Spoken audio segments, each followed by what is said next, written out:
जय हिंद साथियों। बात करते हैं आज भारतीय रेल व्यवस्था की।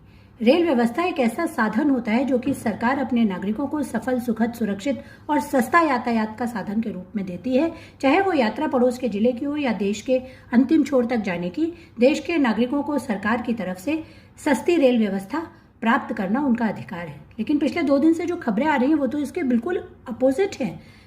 बिहार जाने वाले यात्री जिस तरीके से ट्रेन में अमानवीय स्थिति में ठूंस के यात्रा करने को विवश हैं, बेचारे टॉयलेट्स में यात्रा करने के लिए विवश हैं। और हद तो यह है कि चलती ट्रेन से 2 नवयुवकों की गिर जाने के कारण मृत्यु हो गई और देश की सरकार बिल्कुल जिम्मेदारी तो छोड़िए, उसके कान पर जू नहीं रेंग रही है। रेल मंत्री जी, आपने 10 दिन पहले कहा था 12,000 नई ट्रेन बिहार के लिए चला रहे हैं। कहाँ है वो 12,000 ट्रेन? क्यों नहीं चल रही या चल रही हैं तो कहाँ जा रही हैं? 2004 की बात करती हूँ। 2004 में मनमोहन सिंह जी की सरकार थी और भारत में 9,513 पैसेंजर ट्रेन थी। 2014 में मनमोहन सिंह जी की सरकार थी, 12,690 पैसेंजर ट्रेन चलती थी। यानी मनमोहन सिंह जी ने अपने प्रधानमंत्री काल में देश को लगभग 3,177 नई ट्रेन दी थी।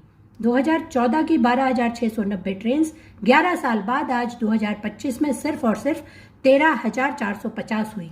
यानी माननीय मोदी जी ने पिछले 11 साल में देश की जनता को सिर्फ और सिर्फ 762 नई ट्रेन बनाकर दी हैं। उसमें से भी 150 तो वंदे भारत है। वंदे भारत जो कि आम आदमी के लिए बनी ही नहीं है, उसका किराया आम आदमी की पहुंच के बाहर है।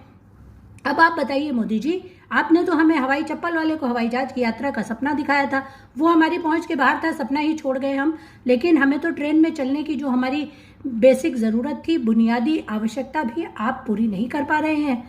और बातें तो बहुत बड़ी बड़ी हैं।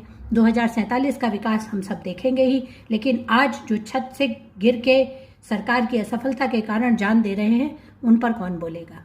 जय हिंद।